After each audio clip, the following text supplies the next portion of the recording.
Welcome to Drink Beer, Think Beer, the podcast that gets to the bottom of every pint. I'm John Hall. From creating a thoughtful space that puts beer and food front and center to one of the newest frontiers in adult beverages, THC and CBD, Scott Selix of Lua Brewing is here to talk about his growing brewery and the evolution of hospitality. First, please go visit allaboutbeer.com. There you can find original articles, reviews, news, insights, and podcasts. You can listen to shows like Beer Travelers, Brewer to Brewer, and the All About Beer podcast simply by searching All About Beer wherever you listen to shows. This show and all of the work we do, it's supported by you. Please go visit patreon.com/allaboutbeer. A few bucks goes a long way to fund writers, photographers, creators, and editors. And if you'd like to learn more about advertising on this show, please email info@allaboutbeer.com. Speaking of that, you know that's the sound of another sale on your online Shopify store. But did you know Shopify powers selling in person too? That's right. Shopify is the sound of selling everywhere, online, in-store, on social media, and beyond. Take customers from picking it out to picking it up. Shopify syncs in-store inventory with Google, so when local customers search for that thing that they want that you have, bam, you're there. Demand meets supply. Sign up for a $1 per month trial period at shopify.com/drinkbeer. That's all lowercase. Go to shopify.com/drinkbeer to take your retail business to the next level today. Shopify.com/drinkbeer. My run of Iowa shows continues, this time with Scott Selix of Lua Brewing. He is co-founder of Lua Brewing in Des Moines, as well as Lua's sister company, Climbing Kites, a THC Sparkling Water brand. He also runs HYFR Hospitality, a company based in Des Moines, which just opened a new restaurant called Either Or, where this episode was recorded. Scott was the president of the Iowa Brewers Guild from 2019 to 2023. Here's our conversation. As I'm traveling around, I'm talking to a lot of folks, and there seems to be a lot of worry within the four walls that breweries have. And they're saying, you know, it's been the toughest since COVID this past year. They're worried about competition. They're worried about staffing. They're worried about just keeping the lights on. And that's not everybody, but it's a lot of folks. So then I walk in here, which is an expansion restaurant, a sister restaurant to your brewery. It's, mid-afternoon on a Thursday. It's fairly busy for a restaurant, even with construction outside.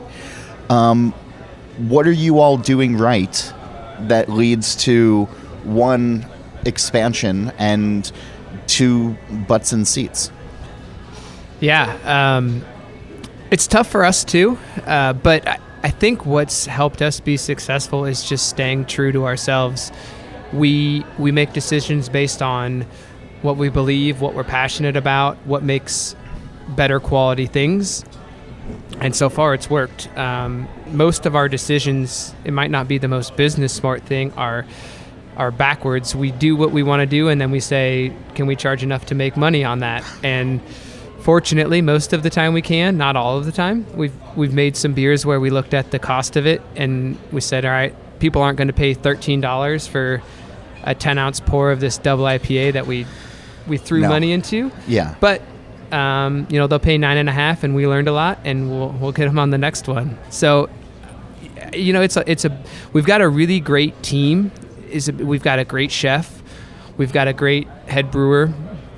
My wife does all the design, which is huge. I think one of the things often overlooked in breweries and in beer in particular is the space that people drink it in. Yeah. It becomes a thing where after the fact you say, hey, we should make our space look good, but you're too far into it. One of the first things we do is to say, how do we draw people to the space? If the beer is terrible and the food's terrible and the service is terrible, that could be part of the charm for certain places. Yeah. But it looks good on a T-shirt. Yeah. Yeah, exactly. But we just, like I said, we stay true to ourselves, and we try to do what we think is cool, and hopefully other people think it is, and that's worked for us so far. So, when you were thinking about Either Or, the restaurant that we're sitting in right now, and how it relates to Lua, was it? You're calling it a sister restaurant or companion restaurant, but why not just do a second Lua location? It's got the brand recognition in town. It's got a great reputation. Why do a different concept? Yeah, I take you back into about 6 months of ownership meetings to dive into that whole topic. But it really came down to two big things. The first was this location is only about a mile away from the original Lua spot. So Sure. Did we think that we could do a second Lua and have it be successful? We did. But we thought that if we made them complement each other more than compete with each other, that we would do better. So that was the first big consideration, was can we use either or to tell more people about Lua, and then use Lua to tell more people about either or, and have people go to both. Yeah. And so far that's worked really well. And then the second reason was we always knew we'd make great beer. When we started Lua, we didn't have any idea we would hire a Michelin-starred chef who was moving back from San Francisco. And the kitchen there was just not set up for what he could do. He did a great job in the 3 years that he was there full time. Now he's kind of our executive chef of our entire organization, but the kitchen here was more suited to what he can do and what his team can do. So Okay. there was a lot, but it really just came down to the space, the team, and the location. When you're talking about using here to promote Lua and vice versa, I guess there needs to be some understanding, like some touch points that both have, but then probably also some differentiating points as well, so that you can cast a wider net, right? I mean, that's been beer's big problem on the craft space of it's a small pool of customers that just kind of keep going to the same places. So how do you branch out into new folks as well? Is that fair? Is that? Yeah, absolutely. I think that's exactly right. And we... At Lua, we definitely draw the beer nerds. We draw the people who are there for the special releases and the big beers. But in having good food and in curating a good space, we draw other people too. You'll go in, we have bachelorette parties that come in often. We get a lot of what would not typically be considered your core demographic.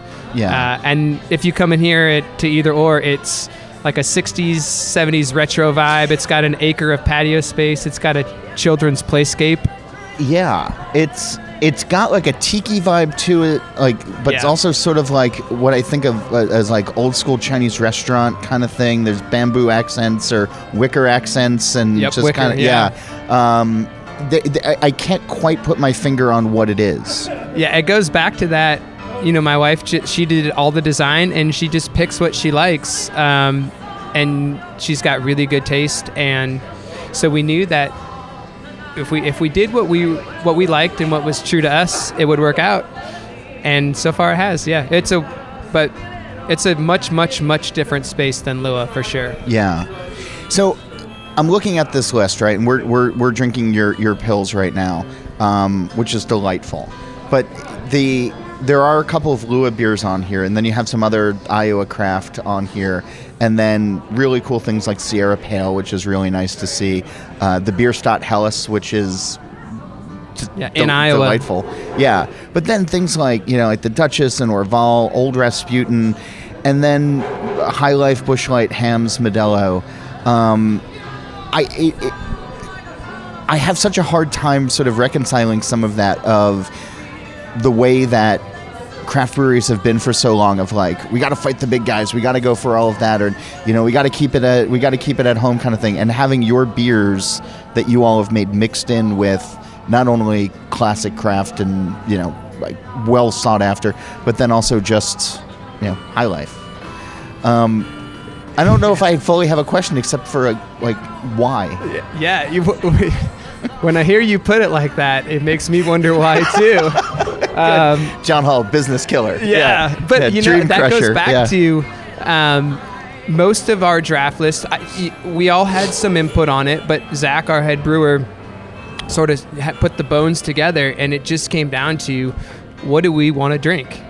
What do we like? What do we think we should provide to people in our space? And we put the beers on there that we either really like or had some strong presence in our growth in beer. And so there's some weird ones on there, or weird combinations. Like you said, you can get Duchess or you can get Hams. Honestly, I've been in the mood on any given night for both of those beers. That's what we think. There's a space for both of them, right? So, there's not always a huge grandiose plan with how we do things. Just, does this feel like the right decision? And are we staying true to our commitment to be as good as we can at whatever it is we're doing? And that's it. Sometimes it results in sort of absurd solutions, but they work for us. Does this sort of put us into a new era of craft brewery ownership, where that whole thought of David versus Goliath that existed for a long time, is that thinking over, or should it be over? I'm not sure if it should be over. I think we still subscribe to it in a lot of ways. There's always I'm on the board of the Brewers Guild here in Iowa. I was president of it for quite a few years, and there's always the fight to grow the pie for craft beer. Yeah. Which it really hasn't in the last yeah, it 15 hasn't. years. Yeah, we wonder if we didn't make that fight, would it have gone down, are people actually fighting still? But we still feel that to try to grow the pie, but we also, as a business, with two sides of it, as a business, we try to give our customers both what they want, but also what we think they should want. And sometimes that's pure craft beer, and sometimes it's other options. Yeah. Are the education conversations, are they still able to happen? Like, if you see somebody who comes in regularly who's drinking Hams, right, which is perfectly fine beer, where you start maybe having the conversation towards, have you tried Finest? Have you tried something else that we have that is similar, but also we've put our hard work into? Like, do those conversations still happen, or is it harder to have those conversations these days? I know for us, we still have them. We essentially have there's some similar interest with us and Lua. So anytime someone orders a beer that's a domestic or a non-local beer, we immediately say, here's your Hams, but try the Finest as well. So they're still happening here. They are a little harder. I think there was a lot of excitement around craft beer in 2010 and 2015, and customers were like, ooh, this is exotic and cool, and I want to drink that. And now it's a little harder, where they say, I know what craft beer is. I don't need you to shove it in my face. Right. And that makes it harder. But there's still plenty. Craft beer is an arc. We are at one place in the arc of, you start with your interest in a wheat beer, and maybe it was Blue Moon, and then you work your way up, and you want as much flavor as you can get, and then most people start to work their way back down to a balanced beer. That's just the typical arc. Yeah. But people are at every stage of that arc all of the time, and we're a little bit jaded on the downswing, I think, but to try to remember that there are people that come in here. This is not a craft beer brewery. We serve a lot of craft beer here. Yeah.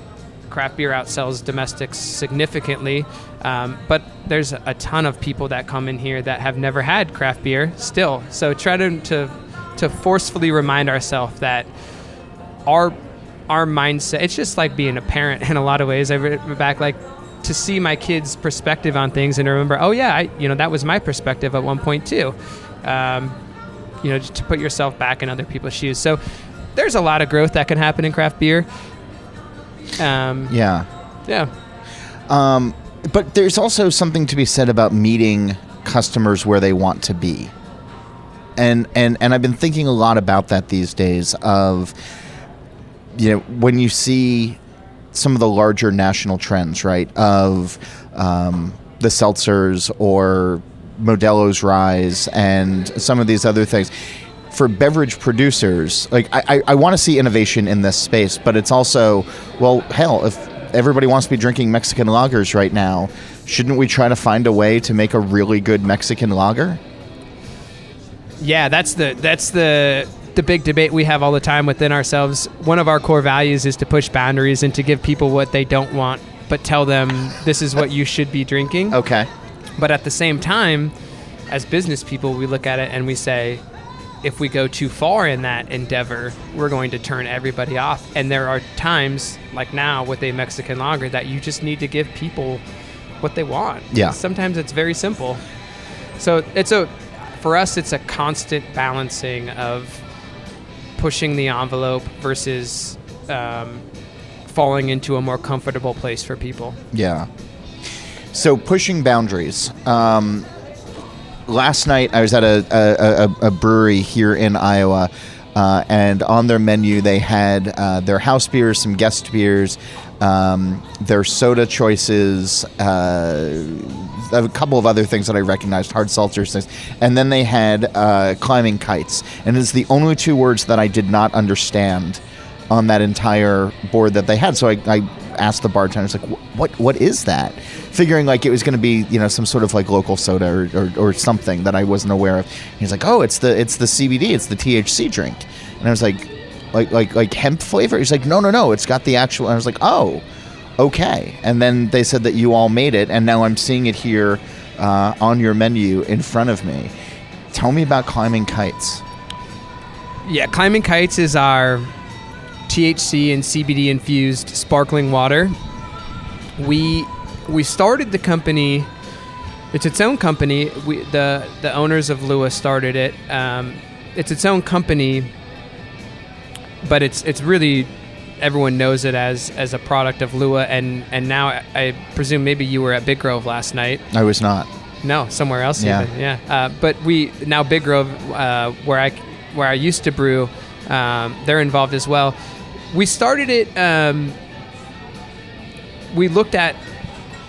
I think that's the innovation part of it. We're seeing a lot less people drinking, whether that day or that week or not at all. Yeah. And it's great to provide an NA beer or a sparkling water, but if you can provide them with something that makes them feel like they can participate in our drinking culture. Yeah. Because tailgating or pool parties or whatever, you have a drink in your hand. Right now, me and you are sitting here on the podcast drinking a beer. Right, as you do. Yeah. Yeah, and so if you can let that was us looking at it and saying, how do we give them something where they can participate in how we've structured our culture, our entertainment culture.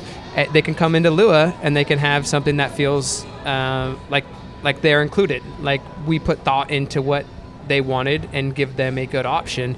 And so Climbing Kites arose from that. It is sparkling water. It's similar in flavor to White Claw or LaCroix, more like LaCroix. Okay. And then we infuse it with cannabis-derived THC and CBD. Iowa is still a weed is illegal state. Right. Is illegal. And so we use hemp for that. There's a lot of misnomers about what hemp is. People think hemp is this ropey, vinous plant. Right, yeah. Hemp is the same plant as marijuana. It's just a legal distinction between hemp and marijuana. So it's the same compounds. So people, does it get you high? Yeah, it does if you drink enough. We designed it more as a social beverage. You can drink one or two at the bar. Okay. But and get home on your own steam. Yeah. Okay, yeah. Well, yes, not after. Legally, once you've had any amount of marijuana in Iowa, you can't drive, or any amount of THC. Well, I still mean just like ordering the ride share. Exactly. Yeah, you're not. It's not going to put you in the couch. You can still see your screen. Yeah, okay. Yeah. Exactly. Yeah, and Lua has been. We sell a lot of. We sell a lot of Lua beer. We're going to sell about 5 times as much Climbing Kites this year as Lua. So It's really taken off for us. So I am inexperienced when it comes to THC and CBD. Me too. Like wildly so. But I'm reading here, and so the orange mango is for the new and the inexperienced. So if I was, and then from there it goes up to the for the familiar and comfy. There's 2 of those, and then not for inexperienced users, the mixed berry, which has 10 milligrams of THC and 20 milligrams of CBD in it. But talk to me about that progression, and when you're drinking these, like I know after 3 Pilsners how I'm going to feel. How does one feel after an orange mango, or for the familiar, for the, the peach prickly pear or the pineapple passion fruit? Like, how does that hit? Like, how do they hit different than beer? Yeah, I've got a goal of getting John Hall high in Des Moines in his hotel room.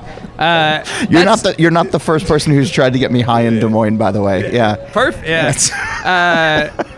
No, that's part of the appeal, I think, of these products and of where the cannabis industry is going in general is if you load up a bowl and you smoke the whole thing, you might not know exactly how you're going to feel. It might be really good weed. It might be not so good weed.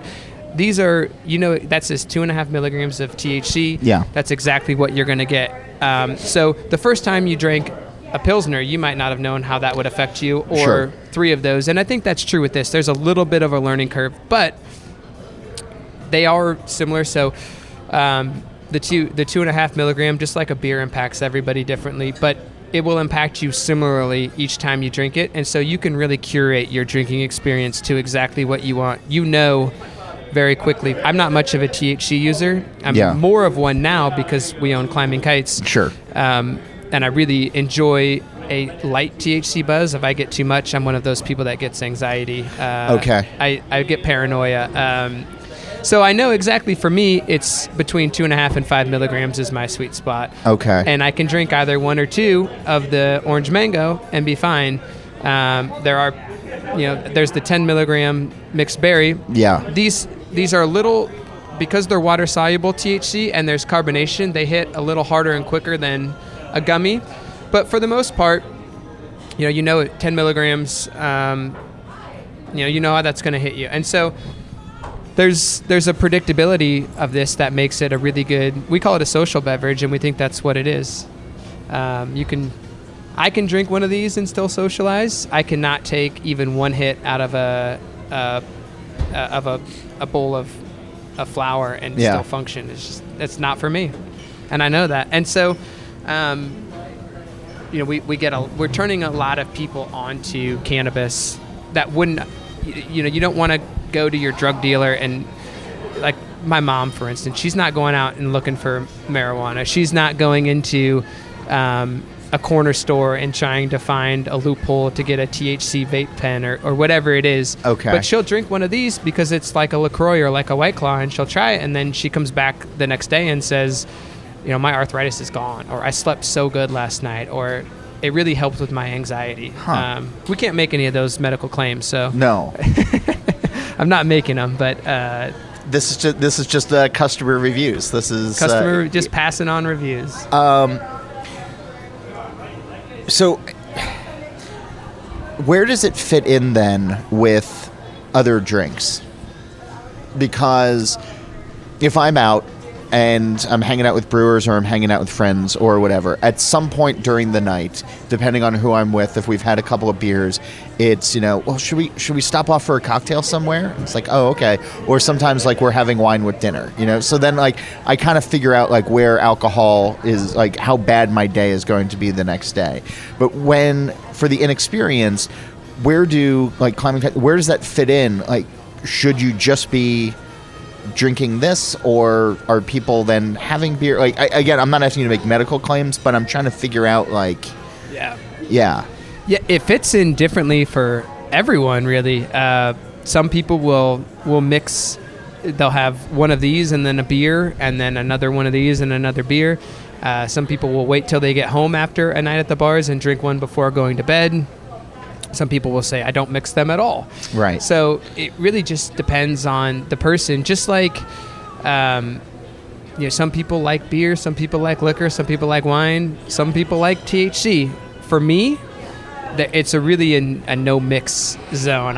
If I'm drinking alcohol, it does not do well for me to add THC to the mix. So I don't.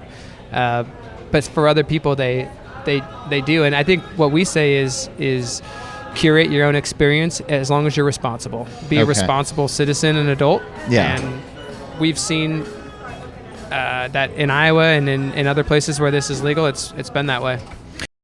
More in a moment, but first, this message. Customers are rushing to your store.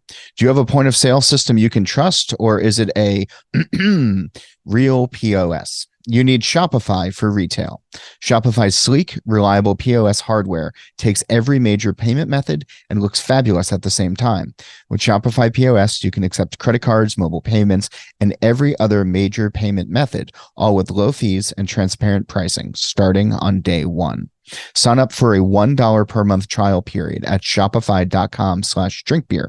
That's all lowercase. Go to shopify.com/drinkbeer to take your retail business to the next level today. Shopify.com/drinkbeer. And now back to my conversation with Scott Selix of Lua Brewing. All right, I want to get back to climbing kites just a little bit because I'm curious about the process, and I don't know how much you can talk about it, but like, I understand how beer is made, and I think most people listening to the show do. Hard seltzer, I think most people kind of understand, and the good ones go through like really rigorous processes to get it crystal clear and all of that. What do you have to take into account to make a CBD THC beverage? Yeah, there's a lot of legal issues in a state where marijuana is still illegal, and we can make this from hemp. Yeah. So there's a lot of legal considerations, but it's really, in a lot of ways, it's much simpler than any of those things because we're not fermenting anything. We are concentrating THC and CBD from cannabis. We're making a good flavored sparkling water and then adding it back. So essentially, we are just mixing it. It's about like making soda. Okay. Yeah. Instead of adding sugar, we're adding THC and CBD. Yeah. That's about how it goes. I mean, it sounds simple. I'm sure it's not, but yeah, there's more complex parts to it. You have to extract the THC and the CBD. You have to make those compounds, they're naturally oil soluble. You have to make them water soluble, so they'll go into solution. But it's brewers, craft brewers, if we're one thing, we're resourceful. We're that's a we'll figure out a way, right? Yeah. And for like you said earlier, it's really hard times in craft beer. Yeah. And if you can't adapt and innovate, it's going to be a lot harder to survive. So for us, it was what looked like a really cool thing to serve in our tap room, and then grew as a brand to a lot bigger thing than just a Lua tap room item. So there's no alcohol in it then. So, I mean, you need to be doing like the pasteurization if you're packaging. You really need to be doing like, you don't want anything growing in there. Yeah, that's right. But like there's food also safety protocols. Yeah. Yes, there's also no fermentables in what we make. There's no sugar. It is soda water. So yes, on all of that to be safe, food safe. Okay. And you also have to be licensed from a food perspective because it's no longer, beer is an exception to all the food laws. You don't have to have a food production license. I know Iowa's laws. I don't know other states. I assume they somewhat mirror Iowa's laws where you don't have to follow all the stringent food production practices. Yeah. Because beer is its own thing. It's been around for thousands of years. But when you go into the space where there's not alcohol and fermenting and brewing involved, you do have to follow all of those things. So there's a lot of, like, it goes back to the legality and the just the process. So there's a lot of that goes into it. What about distribution? Are there hurdles? Yes. We've run into a lot of hurdles, mainly that there's no one willing to distribute it for fear of that. I guess I don't know what the right way to say it is. Fear of eventually someone saying we're closing this avenue, or we're But as far as legally, now we can send it through the mail. We ship to 42 states. This is a plug for Climbing Kites. If you're listening to this, we will send you Climbing Kites through the mail to your front doorstep, and you can have a legal high in your state. I'm going to send you the sponsorship invoice for that one. Perfect. But that's incredible, though. But but now that adds a whole other dimension to your business of shipping and logistics as well. Yeah, some things we didn't anticipate when we launched a taproom THC seltzer. Logistics, meeting demand, all of those things. A lot of things we didn't consider. Yeah, for sure. But it's doing gangbusters at this point. Yeah, it is. And we're upping production all the time, trying to keep meeting demand, and just trying to get the word out that this product is there for people. So yeah, it's doing well. At some point, because I mean, it seems like you all are running the smart business, but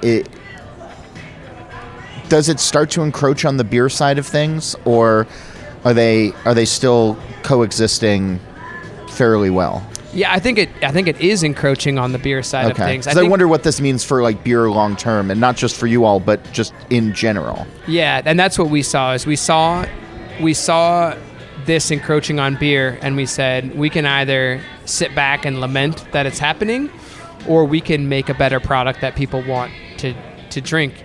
And we went out and did it, and it's been really successful. So I don't know that it's a existential threat to beer. I think it's an alternative for people. And what we see, which is really cool, is that group of 4 that's going out where one person doesn't drink, they'll choose Lua or they'll choose either or, because one of the people in their group can participate. Yeah. And so we get that whole group of 4 coming in because one of them doesn't drink. Or maybe we get the whole group of 4 and none of them drink, but they come in. And that's happened. And there's a couple that comes in that runs a festival here in town, and one of them doesn't drink, one does. They love Lua beer. One loves Lua beer, one loves Climbing Kites. Yeah. And not only do we have them as regular customers now, but we were invited for Climbing Kites to pour at this festival that they run because of that. So it's opened a lot of doors to us into new communities, to new outside just beer. So we're drinking this West Coast IPA that you poured for us on the break. That's coming from Field Day, which then you casually mentioned is your brother's brewery as well. What is it about your family and owning breweries? Like, where does that come from? Well, we came from opposite sides. I came from beer. I was a brewer, wanted to start a brewery, and did. And now, unfortunately, I do absolutely zero brewing. Zach is our head brewer. He does everything in there and oversees it with James and Luke and Addo and Caleb. I came from beer. He came from restaurants. Field Day is his 4th restaurant, and he connected with a really great brewer named Alec, who I've known for probably a decade now. So he came from the restaurant side. He's a really great restaurant owner, and they started Field Day. I'm glad you mentioned it. I love their beer. I think they're one of those breweries. There's so many of them now. You know, it's, have you heard of this brewery? You have to know this brewery. But they're one of those that you should know. Their innovation, they do all of the beers people want, fruited sours, hazy IPAs, but they do so many really, really well-made lagers. This is a West Coast IPA called Bromance that I think is incredibly well executed. So they're a great brewery, and it's my brother's, so of course I'm going to peddle it, but for the most part I'm peddling it because it's really, really good beer. It's fun when you can find that these days, because you're right, there's all these, folks come up to me all the time and it's like, oh, have you tried so-and-so? And it's just, there's 10,000 breweries. Like, I can't keep up anymore. But when you hear about somebody being passionate, and family aside, like, it's, I don't know, it gives me like a little bit of faith to go, keep seeking out new places. There's always new places where it's seeking out. I'm with you. It becomes, it's a little bit redundant hearing about the next great brewery every week. And I think that's the more existential threat to our industry is, how do you differentiate? How do you attract customers? Even opening Lua's young. Lua's only been around 4 years. In that 4 years has really been where craft beer changed more than anything. So we're fortunate to have opened when we did. Yeah. But do you feel that when people walk into Lua, or I'm going to say here as well, but let's just talk about Lua for a minute, that it is the representation of what you want the brewery to be? As best as we can make that space and that beer, yeah, it is. I think that's what's made Lua successful, is we just pour our heart into everything we do. We don't ever cut corners, and there's a lot of breweries out there that do the same, and they've made a name too. But it's opened so many doors for us to get people in and to get us out into the, we're a small little brewery in Des Moines that, I was just about a month ago in Tokyo for a beer festival, which was incredible. And I don't know how we got there, but the only thing I can say is we stayed true to ourselves, and we made the beer we wanted to drink and that we thought other people should want to drink. Yeah. So I dig it. I've been asking folks on the show for a while now the green door question, which is based on the show The Good Place. And on the final season, you can walk through a green door and be anywhere doing whatever you wanted to do. So if we had a green door on our plane of existence and this conversation ended and you could walk through it and be at any pub or any brewery anywhere in the world, where would you want to go? Who would you want to be with? And what would you want to be drinking? That's a great question. I knew it was coming too, and I thought about it a little bit. I think, and I had two answers, I suppose. The first is I would walk through it and I'd go to Hill Farmstead in Vermont. I think the setting, I've never been there. The setting, the beer, everything looks so idyllic, and it would just be my wife and I. We've wanted to go together for so long, and eventually we'll make it there. The other answer would be events that I've been able to go to Copenhagen for a beer festival, and you get to be around other brewers for 3-4 days, learn, make friends. So I'd say I'd end up at Mikkeller Victoria Grad in Vesterbro in Copenhagen, and it would be with everybody that goes to MBCC. And it doesn't have to be that setting, but that just happens to be a setting, whether it's stateside or international, where brewers get together, collaborate, and we really reflect on how lucky we are to be in an industry that it's challenging, it's hard, it's not always profitable, but we love and we're passionate, and we all chose to do what we wanted to do rather than what was easy. So those are the two places. I like that. I usually end it there, but you piqued my interest on one thing of talking about education, and when you get together and you talk about education with other brewers, where is your education leading you right now, and where would you like to see more education focused in the industry right now? Either among people in the industry, but also drinkers as well. Yeah, that's a good question. In some ways it's a hard answer. In some ways it's an easy answer. There's a lot of places, but the main one is on running a good business. Without running a good business, you can't make the beer you want. You can't afford anything. And so we do more than anything else. We do business oversight, business management, business financials. That's where our focus is right now. And it's not because we're worried about making profits. We are, but it's because by making our business better, we can make the beer better, we can make the experience better, we can pay our people more, we can pay ourselves more. There's just such a dearth of actual business acumen in our industry, and that's natural in manufacturing. You're good at making beer, you open a brewery, you do it. Yeah.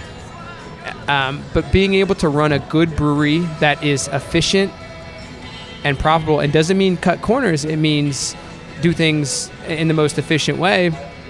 You're going to be able to make better beer, you're going to be able to have better people, and you're going to run a better brewery. So I really hope that becomes kind of you can't make it in most industries without really good business acumen. In ours you can, right? But it's a lot easier and a lot better if you have some experience. And I thought I knew. I was a business major in undergrad. I'm a licensed attorney. I have a lot of education. There's nothing like on-the-job education of actually running a business. That's the only way to get the experience you need. I dig it. Thanks for sitting down with me. Thanks for the beers and for the great conversation in a really cool setting. Thanks for a really good excuse to drink beer and chat for a while. You can read more about what Scott and Lua is up to with climbing kites these days by going to probrewer.com. All About Beer has a partnership with them for original content, and there are some articles that you can read about brewing with THC and CBD and this new frontier. So go check out probrewer.com. If you need to reach me, you can get in touch with questions, comments, guest suggestions, or anything else that's on your mind. You can email me. It's John Hall. That's JOHNHOLL at allaboutbeer.com. Don't forget, go to allaboutbeer.com. You can check out the podcast page, our shop page, which has brand new This Week in Rauch Beer merch. You can now get a hat on This Week in Rauch Beer on our merch page on allaboutbeer.com. That's also the site where you can read great new content as well as our archives going back to 1979. Follow All About Beer on social media at All About Beer. And if you're interested in supporting journalism in the beer space, and I hope you are, because why wouldn't you be? You can email us at info@allaboutbeer.com for advertising info, or simply go to patreon.com/allaboutbeer. Speaking of that, here's a quick word from this episode's sponsor. Shopify's already taken the cash register online, helping millions sell billions around the world. But did you know that Shopify can do the same thing at your retail store? Give your point of sale system a serious upgrade with Shopify. Shopify POS is your command center for your retail store. From accepting payments to managing inventory, Shopify has everything you need to sell in person. Sign up for a $1 per month trial period at shopify.com/drinkbeer. That's all lowercase. Go to shopify.com/drinkbeer to take your retail business to the next level today. Shopify.com/drinkbeer. I know you haven't forgotten, but All About Beer has a podcast channel. Search and subscribe on your podcast platform of choice. Steal This Beer has new episodes every Monday, and the BYO Nano podcast comes out on the 15th of every month. As for this show, Nate Weber does the music, Jeff Quinn designed our logo, and I'm John Hall. New episodes release every Wednesday, and that's when I'm going to be back again to drink beer and to think beer.